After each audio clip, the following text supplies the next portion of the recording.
Hello, everyone, and welcome to, I guess, what we might call the pre-party to the press conference. And we're talking about finite and infinite games and the need to not just change the rules of the game, but change the game. I would say swap out the old game. Enough of the old game. And then the question becomes, well, how do we create a new game? What new game do we create? How do we recruit people to the new game? Is it incremental? Is it revolutionary? Et cetera, et cetera. Is it a levolution? Not a revolution, but a levolution. Anyway, with that, I'm going to pass the talking feather because a lot of really great points are being made. So carry on, going on mute. Happy to talk more, but I just want to pass it around. I mean, I've got lots I can say here, but I don't want to hog. So if anyone else has got anything to say, I'll give them a chance before I jump in with the whole game A, game B thing. I've got something to say, if I may. I've been very grateful to all that you've initiated here, Jamin, and it's starting to coalesce. We had the call last week about grant funding, and I pointed out the fact that grant funding is dependent upon the old game. You know, that you want more grant money, which means more growth, more for profit, giving money over to grants. And then they give that money over really with not really wanting to fund anything that might actually encourage or suggest or move towards genuine change. So the whole thing is jaundice, really. But Eric knows, and you know, that I've been very interested in the prospect of applying so much that you've been talking about to business. And I've been researching the vegan community within the UK, which is, you may not be surprised to hear, is very, very passionate and very active. Lots of groups on Facebook. So what I would like to do is to actually, and I've also been researching turning what is a co-op into a particular form of co-op, which is very focused on community and service to the community. But I'd very much like to focus on recruiting based upon people that are interested in being part of this saving, healing, and transforming life on Earth. I think if I can find people nationally who buy into that, for want of a better expression, very likely within the vegan community, I've got a model that could grow quite rapidly. And I have to say, I've spoken to Eric about this. I love the idea of having a board of directors, almost like quasi-trustees, based upon the stylish thing of receive what you need, give what you can. I'd like to develop my website for something that looks like an international initiative, and then to present it and drive it forward. So who those people might be that would be interested in being part of that, you know, maybe yourself, I'd love to think so.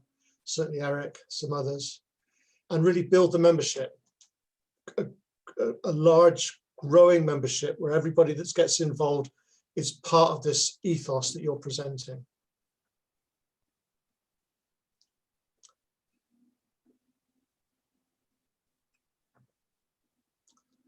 So yeah, that's where I'm at.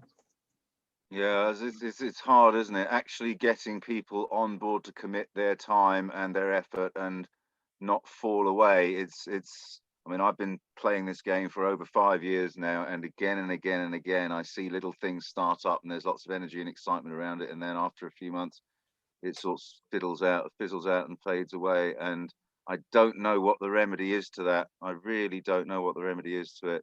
I mean, I get that it's disheartening, Simon, and I've spent a lot of time and a lot of effort, and in Simon's case, a lot of money on putting this money-free party website together. And we've, you know, pushed it out there, and like what, 23 people, something like that, have come and signed up to it. And so, you know, it is disheartening, right? When you put a lot of effort and time into something and you really care about it, and then you put it out there and nobody else seems to give a fuck. It is disheartening. I get why people fall away.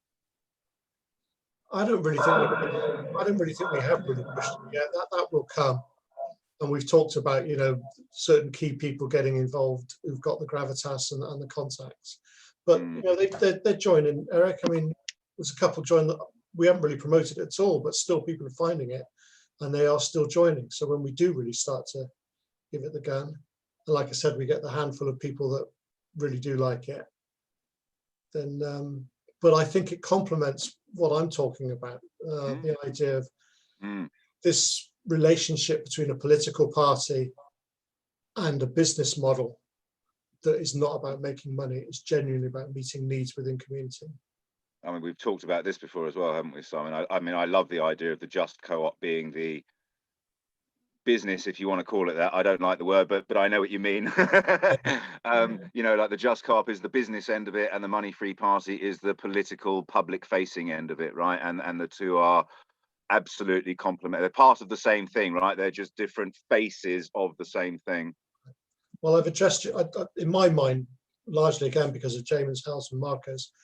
This aspect of enough recruiting people that are aware of all that's going on, want to be part of something which is not just about making a living, but will, where it's felt appropriate, receive what you need. If people need an income, and lots will, it is a business model, and it will provide income that will provide people to invest in the concept and the whole ambition of the larger entity.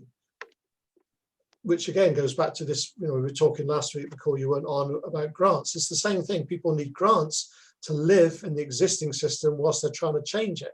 It's that constant dichotomy that is what burns people out and loses good people, because they have to go back to earning a living. It's like the whole system's got us by the nuts. And my feeling is the way to break free of that is instead of fighting it, to actually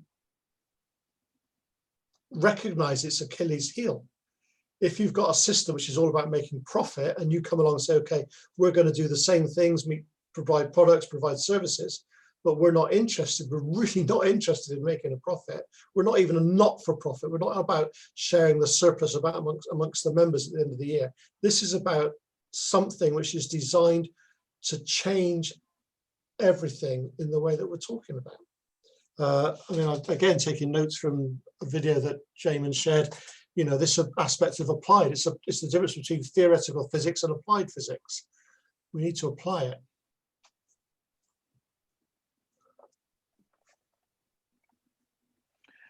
Also, as regards to Eric's comments about the frustration and whatnot, I have been on this mission for now 7 years straight, spending virtually all available cash, all available money, minus a little nest egg to kind of, keep the lights on and whatnot.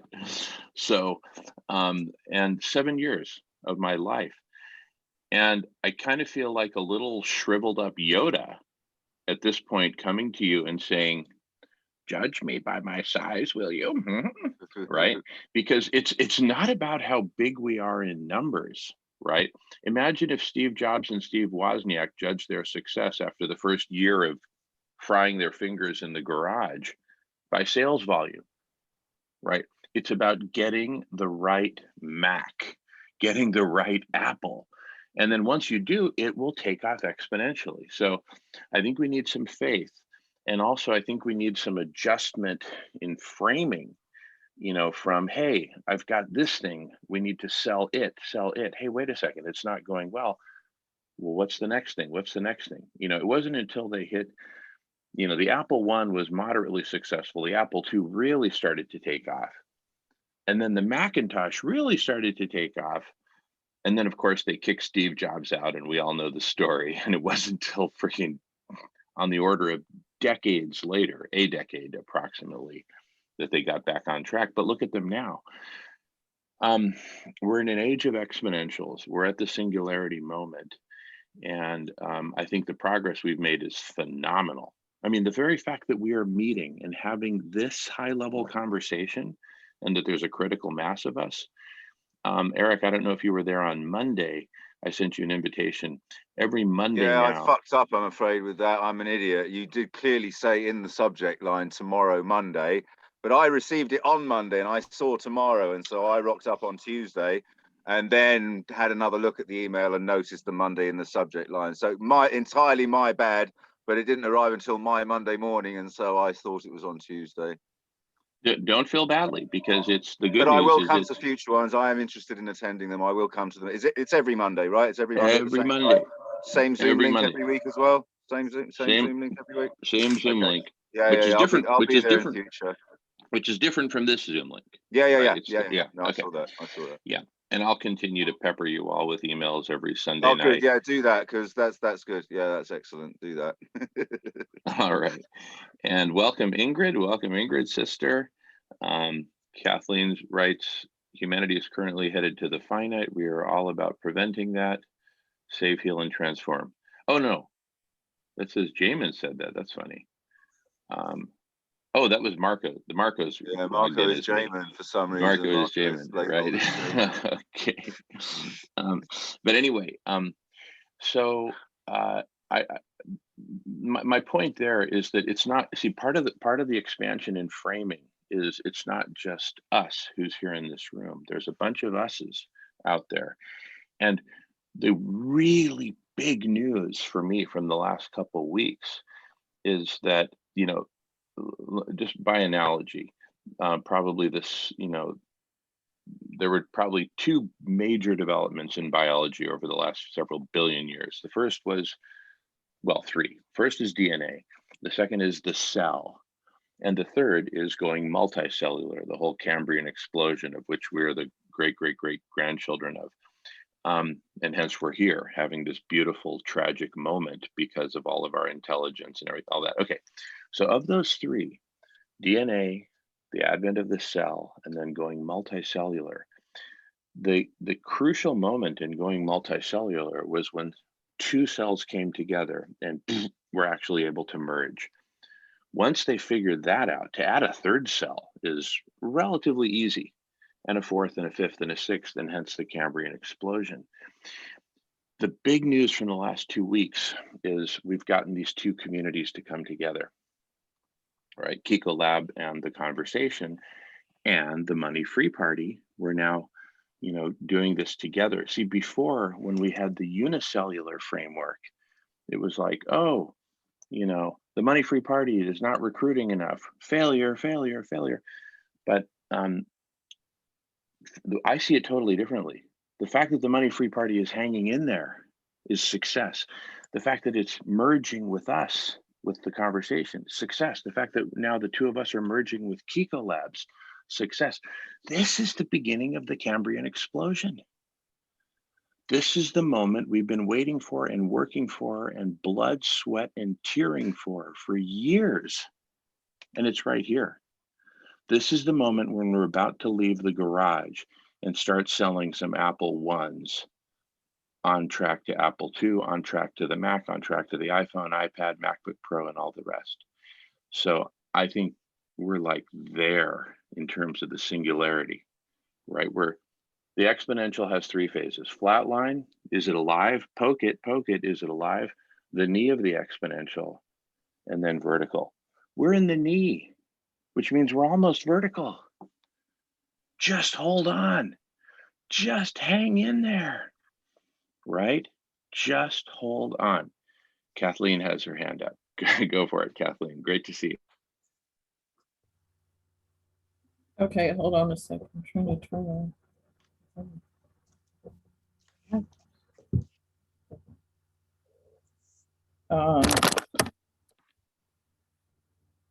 I think, like, I listen to all these ancient alien sort of documentaries, and I think I agree with them in the sense that I think humanity has amnesia. We don't really know our history that well. And you can see in Italy and other places, there are buildings that are like pre-flood. Just ancient buildings. We can't even move the stones with our modern equipment. They're so large, weighing tons and everything in it. It's like there must be somewhere this history is recorded, maybe in, I know there's the fable of Atlantis, you know, but I think there must have been a higher civilization at some point that was destroyed or we've just forgotten. You know, and it's like if we don't have our history, how are we going to go into the future? I mean, how are we going to learn the right way to do things?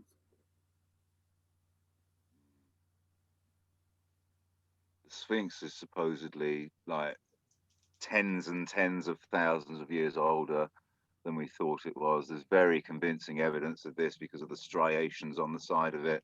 You know, it used to be underwater, and that air region hasn't been underwater for whatever it is, 60,000 years or something.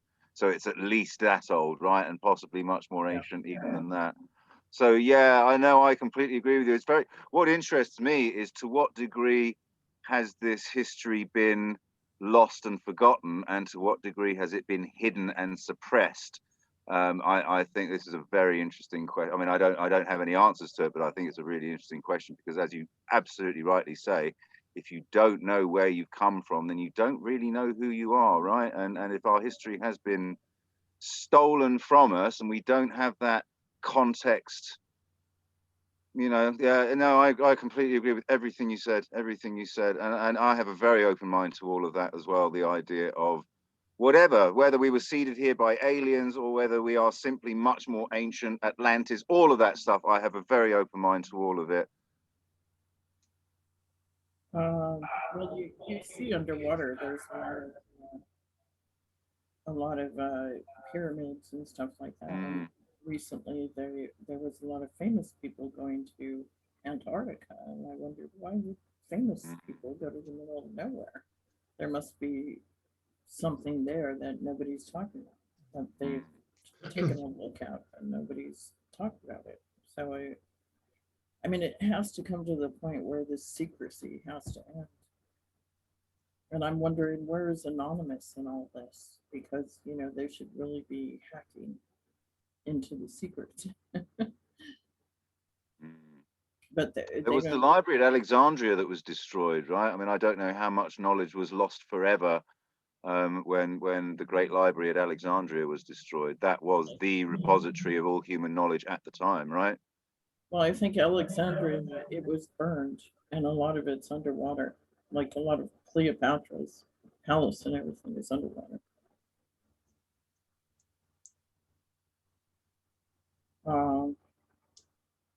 But it's like they think there are rooms under the Sphinx because they've actually used equipment to see whether it's hollow or not.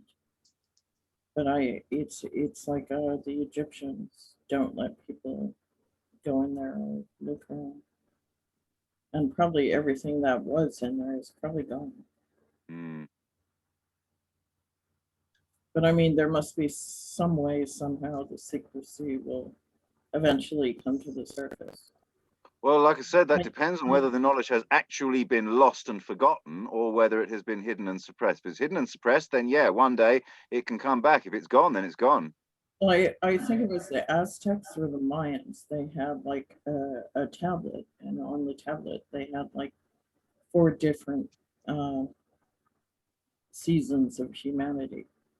You know, where it talked about like we've gone through 4 episodes so far of like, you know, having a civilization and then it falling. And I'm like, how do the Aztecs or Mayans know about this? You know, that there were things that existed before. They seem to have that history. So it's really, the Great Flood is a myth in pretty much every culture, right? This notion of a Great Flood long ago that wiped out everything on the surface of the earth at the time. This is a ubiquitous myth that exists everywhere. Yeah. They think it's because there was North America, I mean, was covered in ice and everything, and all the shelves, the ice shelves and everything were melting into the sea. They think it might have been caused by an asteroid or sometime. Mm.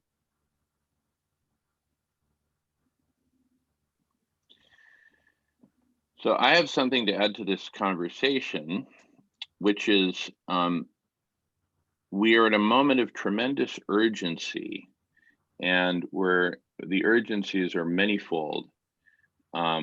One of which is to uncover these mysteries from the past, this knowledge from the past.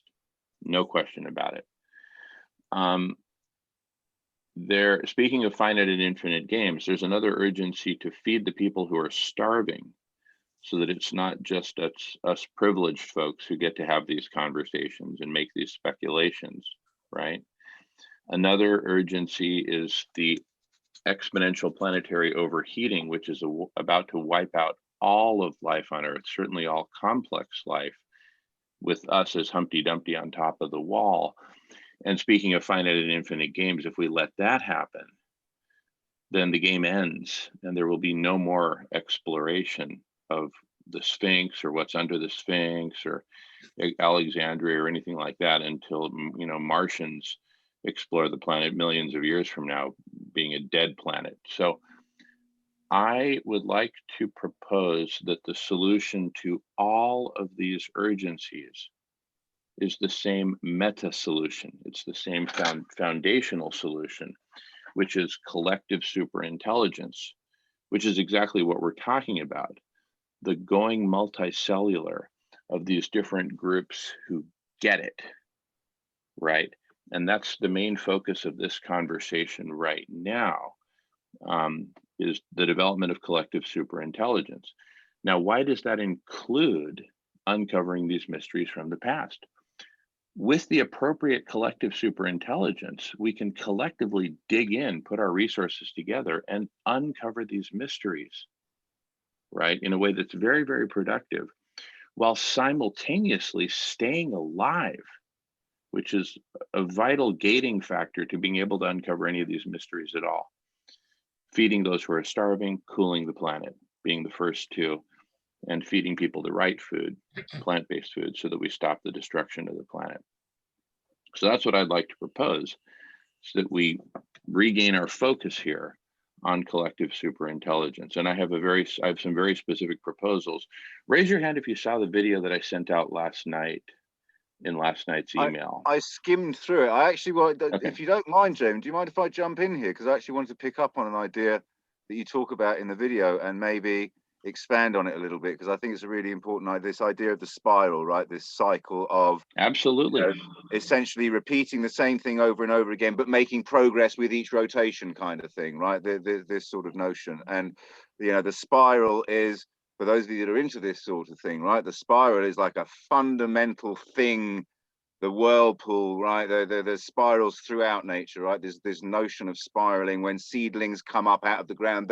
You can see them if you look at them on time lapse. They do this. They follow the spiral of life as they emerge from the ground, right? So the spiral is a really powerful image, and this is an idea that I was batting around with a friend of mine a while ago, this idea of the turn, right? That each rotation up the spiral is called the turn. 360-degree rotation is a turn. And the turn, I mean, you can divide it up any way you want, right? But we came up with a quadrant division, right? So 4 quadrants on the turn: the seek, the code, the build, and the tend.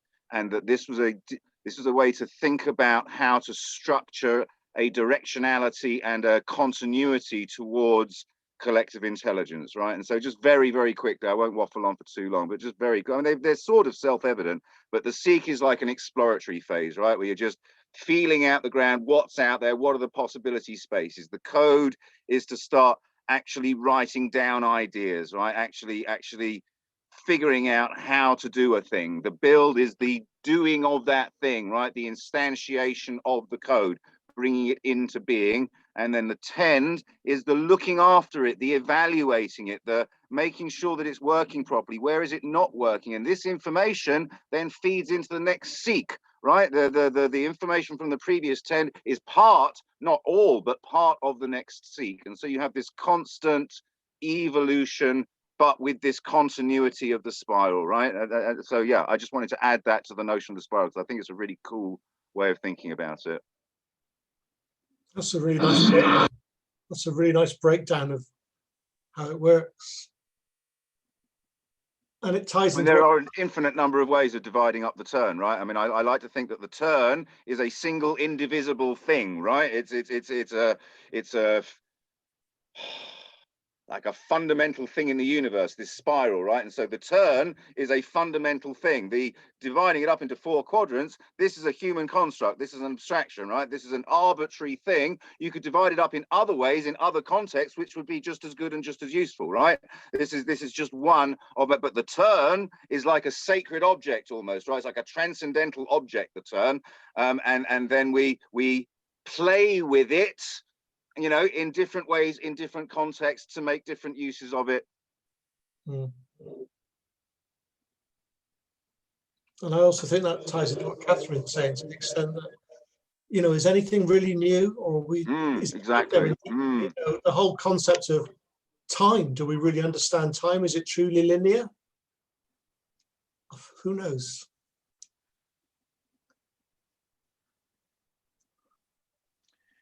Exactly. And in fact, Prince Charles, in his book Harmony, which of course was a collaboration of a collective intelligence, he goes way into spirals and these fundamental, you know, geometrical forms that appear in nature and in ancient architecture, speaking of ancient secrets and all that.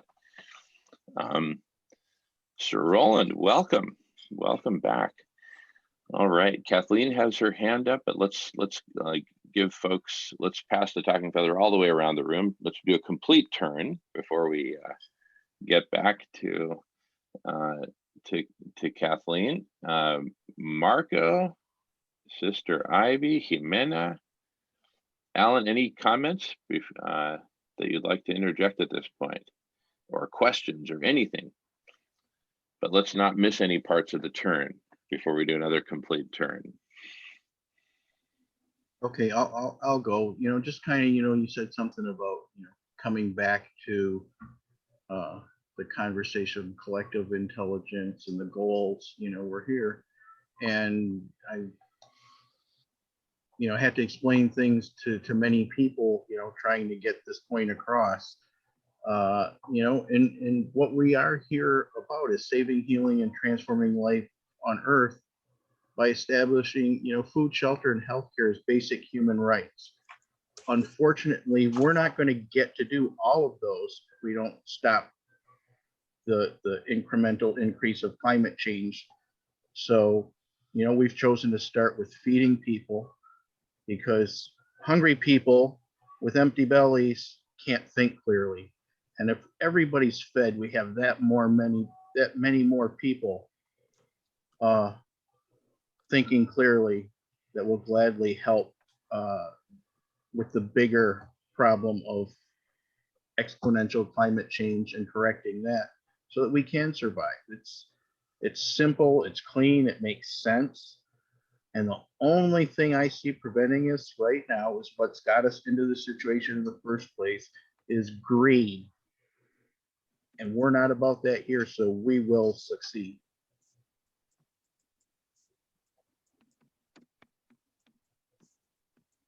And I'm complete.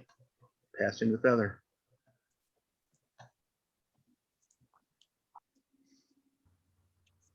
Beautiful. Okay, so my- Go ahead. Well, I don't know. The society we live in wants to separate people constantly. I mean, I live in the UK, and it's very anti-foreigner writing, and it's like toxic. The So environment. it's very anti what? I didn't catch what you said there. The environment here in the UK is toxic because it's very xenophobic and racist. And I deal with it like almost on a weekly basis, living here. But I mean, my point is, there's a lot of things that the politicians, like the Tories, they make an art of trying to separate people. Divide and rule, baby.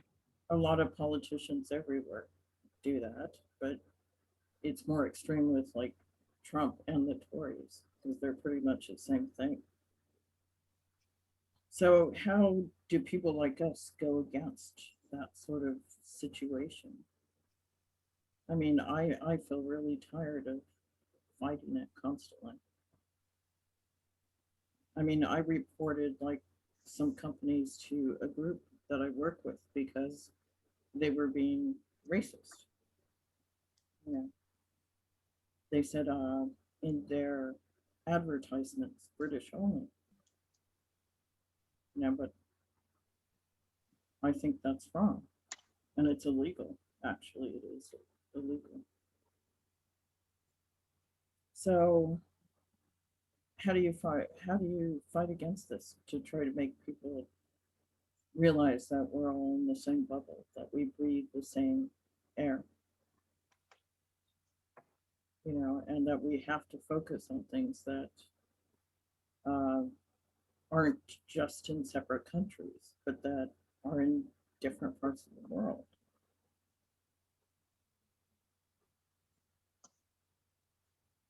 You know, like if a volcano goes off in one area, it'll affect like so many other areas around the world, or if we get a meteor strike, or you know, maybe we should like focus on putting some sort of defense mechanism on the moon to fight against like meteors and asteroids, because I think they're the biggest threat to the Earth. And like to get human to focus on these things, like the environment and other things like that, and come together instead of like separate us. But I guess the politicians want to separate us because they want control, and they want the status quo, everything to be the same and to make them money. You know, but I think people are seeing through that and wanting something different, that we don't have to always, like, we can work. I mean, I love working, but work in a way where we really enrich ourselves and those around us, and not just to survive. I guess I'm finished. Go ahead. Who's ever is next? Jimena, were you waiting to speak? Yeah, go ahead, Jimena. Well, I just wanted to understand. Hi, Kathleen. How are you? Nice to meet you. I haven't got the pleasure to meet you. Why did you say that the method that Jimin was proposing was not fair? And you said men need to get to speak more than women. Yeah, I just think I saw a lot of men speak, and then I spoke, and then more men spoke. I didn't hear any of the women speak, so I just thought, I just get annoyed when I'm passed by. You know, when I've had my hand up for like 15, 20 minutes. Well, but we have a rule here to share and to pass the talking feather to all present here. It's not a thing of genders. I don't randomly talk usually. I wait my turn, you know, but I notice here it's like a lot of people will randomly talk, and that's okay. It's just, I don't know, can I randomly talk too, or usually I try to wait my turn so nobody gets annoyed. But I got annoyed that I was sort of passed by even though I had my hand up. No, you did not get passed by, Kathleen. We're going around the whole room, giving everyone a chance to speak before someone goes off on a fresh new monologue about a new topic. So we're gonna respect that rule. Yeah. So go ahead, Jimena, and then let's pass it around the room. I haven't seen that rule. I mean, Yes, I just usually wanted to tell you that in most places that I've been on, it's like you raise your hand, you get to speak, and that's the rule. Yeah, here it's slightly different here, Kathleen, as I've outlined, and I request that you give it a try. I think you'll find it's quite fair, and that everyone gets a chance to speak. I don't think so.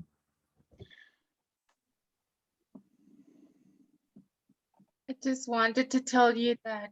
Oh, yeah, I know. Go, go, No go ahead. problem. Go ahead, Jimena. No, I just wanted to tell her that if we keep on thinking in this gender separation, we are not going to achieve anything at all. Like, this is the time to Absolutely. get together. And if there are 5 men, 6, 7 in the chat, and we are 2 women, we need to respect the same sequencing and law that we have of respect of giving the word to everyone. So I think she comes from this place where her heart is very hurt. She feels ignored and she needs to work on that. And I would ask her if she wants to work on that, if she has the opportunity to come again, to give herself the opportunity to be in places like this. Thank you. Very good, very good. Yeah, and it is kind of a fine line because, you know, we all come to the table wounded and with our own issues. But this is not, I mean, we're up to very important work here. The planet is overheating exponentially. People are starving to death, including little kids and elders and the infirmed.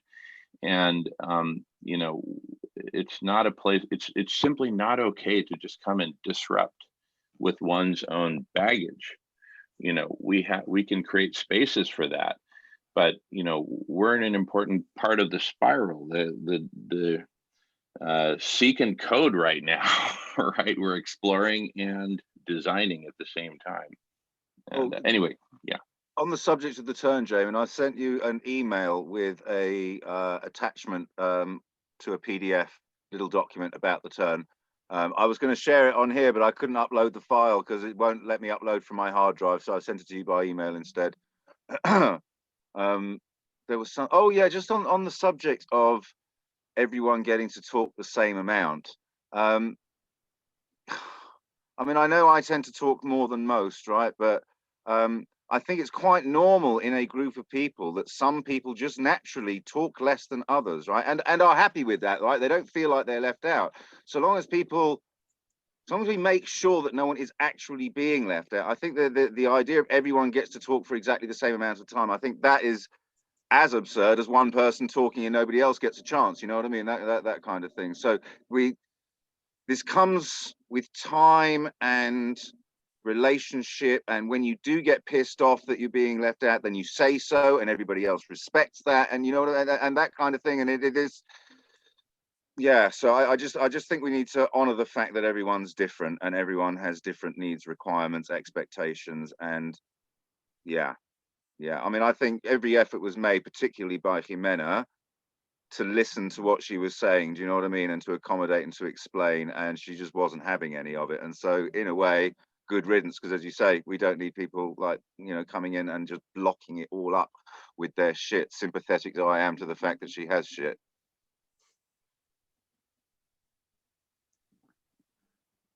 Very good, very good. Thank you. All right, Marco, go for it. Yeah, you know, I wish Kathleen was still here to hear it, but it, you know, it needs to be said. We you know, because there were only 2 women in the room, obviously the men are going to speak more. It's not our fault. We do not, you know, by any standard discriminate against anyone here. I mean, we've gone to extreme lengths to let really obnoxious people get a chance to talk, gave them chances over and over again. Thanks for that, Marco. And He wasn't talking about you, Simon. Yes, Simon did apologize. But you know, please, you know, all she has to do is bring more women will get to speak. You know, that's all there is to it. We're far beyond that here. That's for sure. I just wanted to be sure that was clear. All right, thank you. And pass the talking feather. Hello. Sister Ivy, yes, go for it. I would just like to offer that I don't see any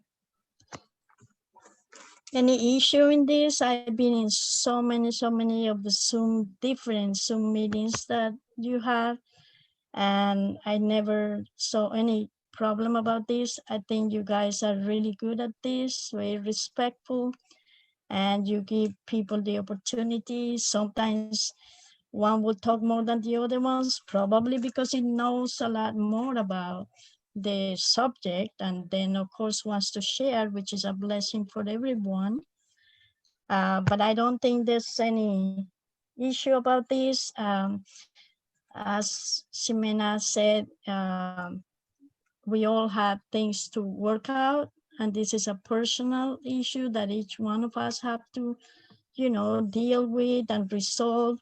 And I think this is a good enough time to be talking about this and not disrupting the important subjects that need to be dealt with and talk about. So I'm just offering that. You guys are doing wonderful, and this is a big job you're doing. And let's just know that this wonderful lady will resolve her issues. And of course, obviously, there's a lot of fears around talking anything in this because it's open. And let's just bless her and know that she will be back, and that we all will resolve things that we need to resolve personally. And let's just not let more time be taken for this. That's my little cent there. Thank you so much for all what you guys do.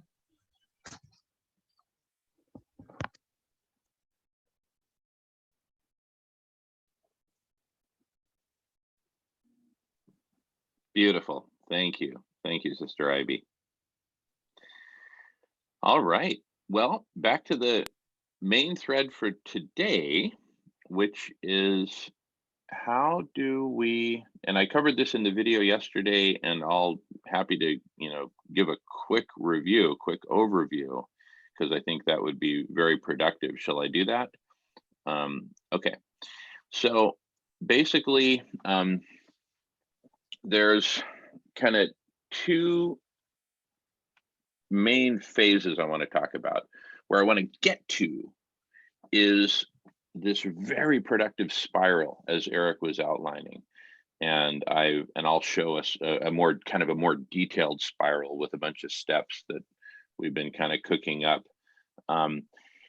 but which is fundamentally about the development and application of collective superintelligence to saving, healing, and transforming life on Earth, where some of the headlines therein will include the platform for collective superintelligence, this coding and implementation, as Eric was mentioning, the kind of high-level strategy that is supported by that platform, and both of which are supported by a community. Now, we were talking earlier about our frustrations around community, and there's not enough of us, all this. Well, I think going multicellular is really the key. And we're making huge strides in that right now, in exponential terms, right? In exponential terms, as soon as we get a little bit above the flat line and into the knee, that's huge. In absolute terms, it may look very, very small, right? But the germination of the microscopic mustard seed, while still weight in kilograms, hey, you're not even in grams, you're in micromilligrams, barely. But in exponential terms, the germination of the mustard seed, that's a mustard seed behind Marco's head, by the way, that's key. And you can just see it germinating right near his eyeball, the little piece that's missing from it. Okay. So we're germinating now. We're going multicellular. Thanks, Ximena. And so the again, where we want to get to is this spiral. I'm calling it the life spiral that's going to get us out of the death spiral. Okay. This life spiral includes platform, strategy, community, right, at its core.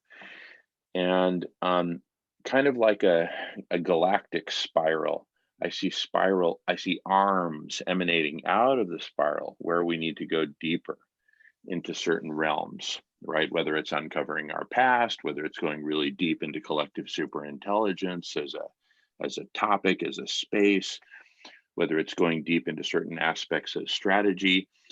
Sister Ivy and I and others, including many of us, are deep into the topic on food. That's a spiral arm. So there's a core spiral and then these arms that can kind of emanate out from it for those who want to go deep in certain areas. Okay, so that's what I want to get to, was this core spiral. Now, in order to get there, we need to deal with some issues, right? One fundamental issue is that so many of us people, we need community to do this, and we're so frustrated. So many of us people are stuck in fight, flight, or freeze relative to the current game, which is omnicidal, right? The vast majority of humanity doesn't wake up in the morning, hey, I'm going to change the game of life today. Let me get on this Zoom meeting and roll up my sleeves and dig in. No, they're like, how do I make more money? How do I make more money? How do I get this woman to love me? How do I get more sex? You know, how do I get this car that I want? How do I get this house that I want? You know, they're trapped in they're fighting. They're in the fight. That's what I call the fight part of it. Flight is, you know what? I've just had freaking enough. I'm going to smoke some weed, watch some Netflix, and I'm not taking anything away from ganja. I'm one of the pioneers of legalization of ganja in the United States, and I've smoked probably a bit more than my share. So I'm just, you know, I'm speaking often metaphorically here. So please don't take offense. And thank you for shaming me, Sir Roland. So you know, flight, I'm out of here.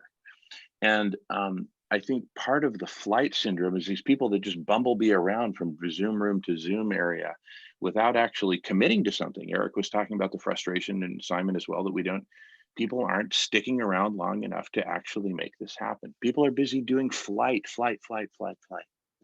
And then of course, freeze. We all know freeze, right? People are frozen in their story, or frozen in whatever story from 1952 where they left off, that you got to get up early in the morning and go to work and develop your career and you know, they're frozen in an old story. So fight, flight, freeze. How do we get beyond that? Okay.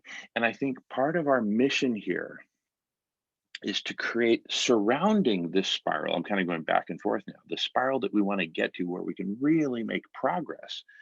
It's kind of you kind of have to get to an advanced phase in your evolution individually, as well as us as a community. And part of this is going multicellular.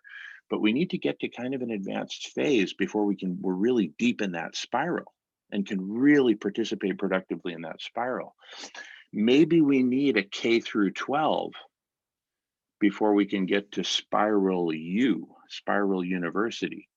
Maybe we need a preschool, kindergarten, and, you know, some stages. And so I've been thinking a lot about that lately, and here we are in the press conference. Part of the idea of the press conference is that we create multiple gentle on-ramps into what I'm now calling the spiral, the core spiral.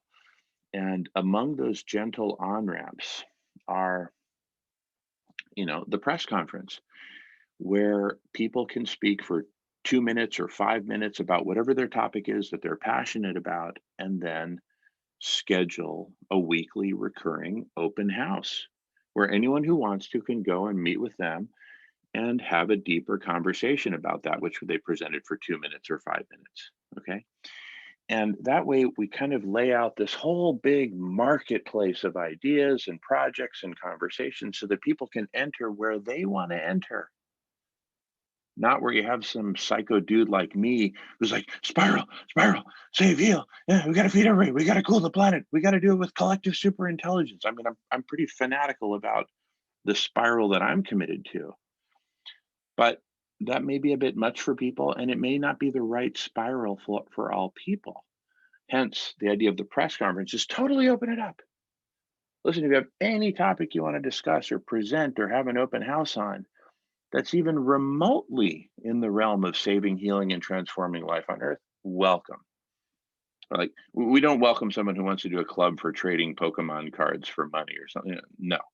But, you know, if it's permaculture, if it's veganism, if it's, you know, even dealing with trauma, whatever, breathing, meditation, as long as it has to do with saving, healing, and transforming life on Earth, you're in. And then let people mill around the bazaar, right?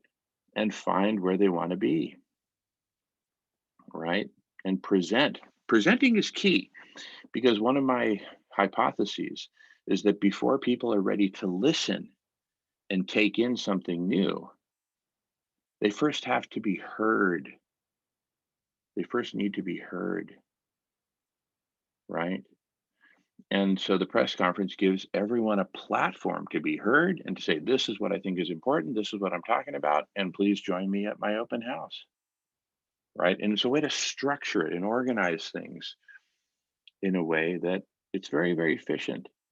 So anyway, that's my latest thinking. We need gentle on-ramps. You know, people are hurt, people are fight, flight, freeze, people are frozen, people are stuck, people are fighting, people are angry. And we need to find multiple gentle on-ramps, you know, different strokes for different folks, different on-ramps for different folks, depending on where they're at, to join a broader conversation. And then somewhere in the middle of which, or at the top of the mountain, is this intense spiral that we're getting into now. So I'd like to talk more about the spiral, but first I'm going to pass the feather around for questions or comments before I go deeper into it. Going on mute.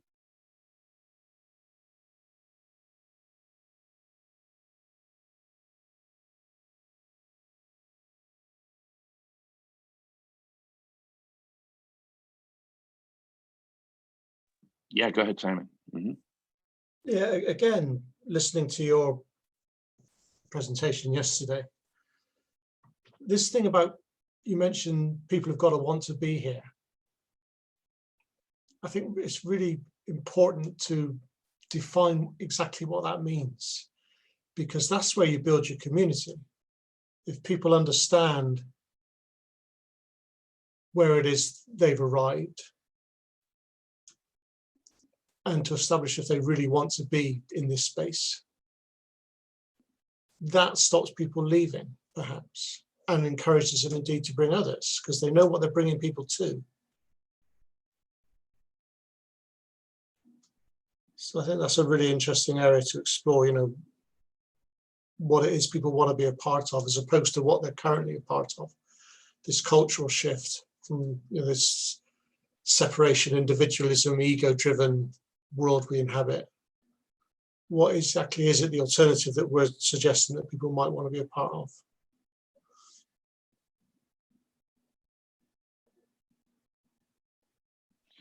And you see, for me, that's part of the gentle on-ramps, is helping people kind of find their way. What do I want to be a part of, right?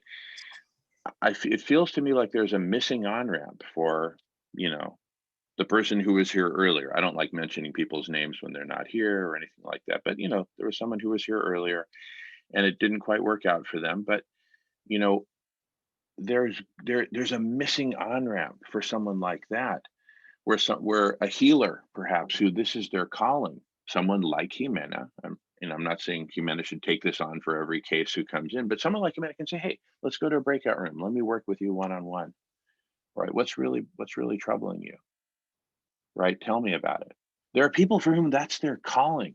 Like when I was in high school and college, I used to love to tutor people, right? I used to love to set aside my own work, my own homework, and go back. It's just, Jimena would love to help out. Beautiful. I love it, right? So there are key missing sections of this whole bazaar, this whole marketplace of ideas, right? This swap meet of ideas and conversations and support, so that ideally everyone can get in. Right now, it's kind of like the computer industry in the 1960s. You basically have to have a PhD in quantum electronics to even get in the game at that point, because it was all about Fairchild's semiconductor and the precursors to Intel. Right now, anyone can get in and, oh, Wiki, you know, WordPress, here, just you can create your own website tonight. There's easy on-ramps, right? Facebook, oh, dude, you don't even have to know how to read, right? And you can be in the game. So, but we're not there yet.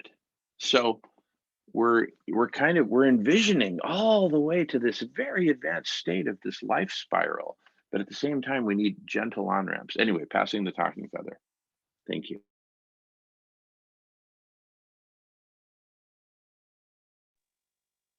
Yeah, the on-ramps thing is a it's a tricky one, right? Because everyone, excuse me, every individual ideally requires an individually tailored on-ramp, right? And so it is an extraordinarily difficult thing to do. I mean, again, like you, Jamie, I've been playing this game for quite a few years, and it does seem like with an awful lot of people, there is just no talking to them, right? You know, there really is.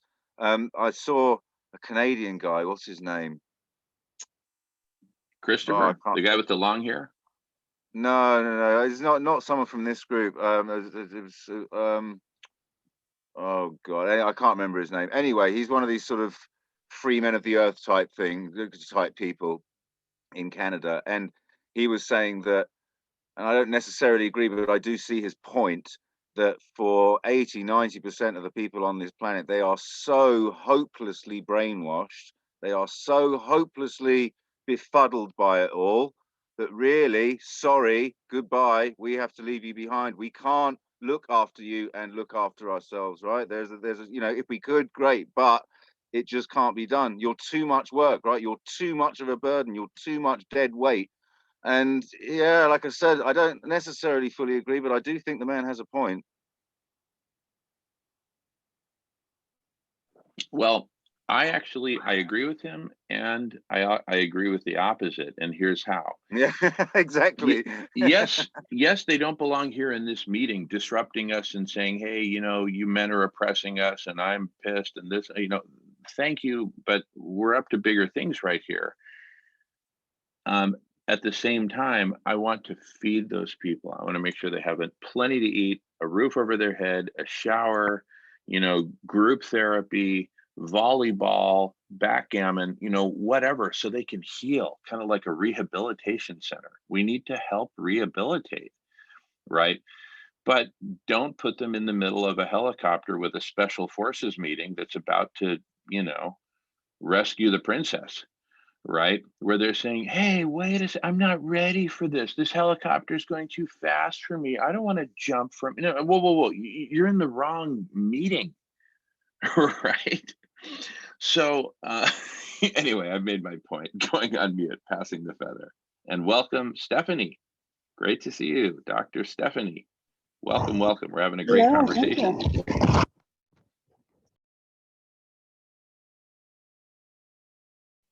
I think she hit the wrong button. I think she was trying to unmute or something. Brief appearance by Stephanie there. By Dr. Stephanie. She'll be back. Go ahead. I think STA, I'm sorry, I think, did you have your hand up before? I saw your hand up earlier on.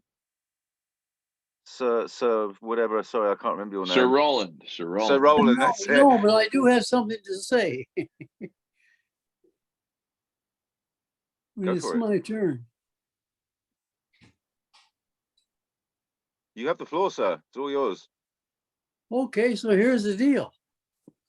I want to explain my shaming of Jamin for smoking pot. Hey, I smoked my pot in 1958, before most of you were alive. This is what I learned. If I want enlightenment, bliss, joy, ecstasy, the grass stays in my system and requires weeks of fasting to get pure again. How do I know this? From Shivananda. He's the most influential yogi in the world. Now, I have a friend. They smoke every day, but it's only a hit or two. It only helps them relax, and that's it. But my friend from 1969 doesn't care about enlightenment and bliss. So if you want to, do that, do it. That's fine. It's free choice. Free choice is life, says Dr. Kostenbaum and Peter my daughter's, she, Blake, and what's it? I'm stripped in my mind. My daughter's, my daughter's his poster child. Okay, so that's all I wanted to say. I love what goes on here. I'm not going to be here forever. I'm only here until I have a hidden secret. Humana knows what it is. And when I get that taken care of, you won't see me much because I'm busy, amazing man in Europe with working with Dr. Nelson with a $3 trillion budget. Amen, hallelujah.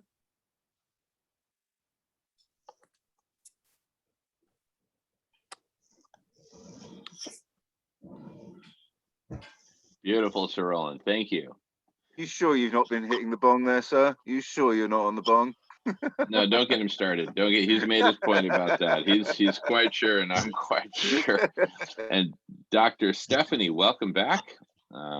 Looks like you had a little technical glitch. Welcome back again. We're having a super good conversation. We are recording, and so I'm happy to continue unless there's others who want to jump in. I can also give a micro recap for Stephanie.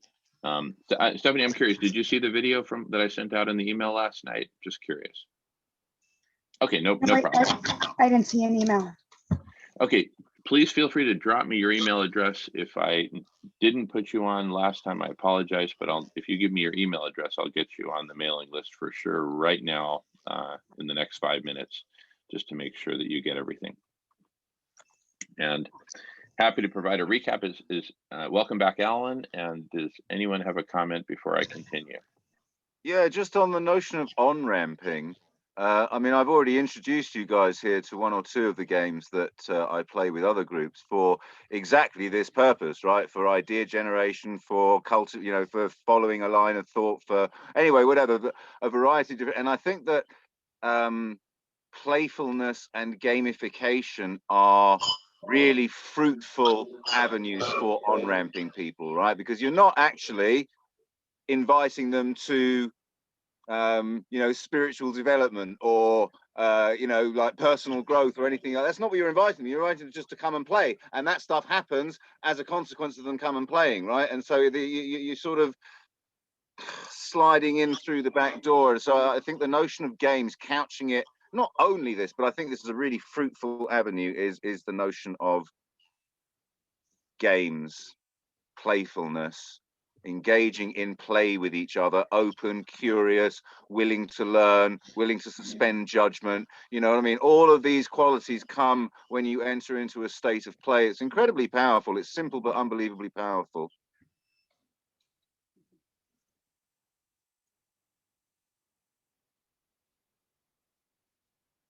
Love it, love it, love it. And Eric, you introduced us to a very powerful game that we played first a few weeks ago. I think it was called Glass Beads or something like that, where everyone talks for 1 minute, and we can certainly play that again. But yeah, amen, hallelujah to what you just said. Games incredibly powerful. All right, since no one else has their hand up, I'm going to give a micro summary to Dr. Stephanie, who's a very quick study. So this will probably take 1 to 2 minutes, and then we can get back to it. So I sent out an email last night, did a recording with Marco, Christopher, and what's her name in Canada? Anyway, Miranda. Miranda. Thank you. About spiraling. There's this very powerful spiral that I'm about to get into the details of, that we also explored at the Kiko Lab meeting on Monday, and people really loved it there. So I think we're really onto something. Now, it's right into the heart, and welcome back, Alan. Good to see you. It's right into the heart of saving, healing, and transforming life on Earth through collective super intelligence, which is something we're pioneering here, and which is something that, I mean, I'm calling it collective super intelligence. You can call it what you will. And the it itself is kind of this big hyper object, right? that it's not just one thing. It's kind of a bunch of things, and it's, it depends on how you come at it. Dr. Stephanie is coming at it from specific angles that she articulated last Friday. We're going to delve into some of her angles a bit later today. But the basic idea is this: we're coming together in a network of conversation. Actually, let me just go ahead and start a fresh new recording. Eric has to go soon. Another meeting. Okay. Says starving, need to eat.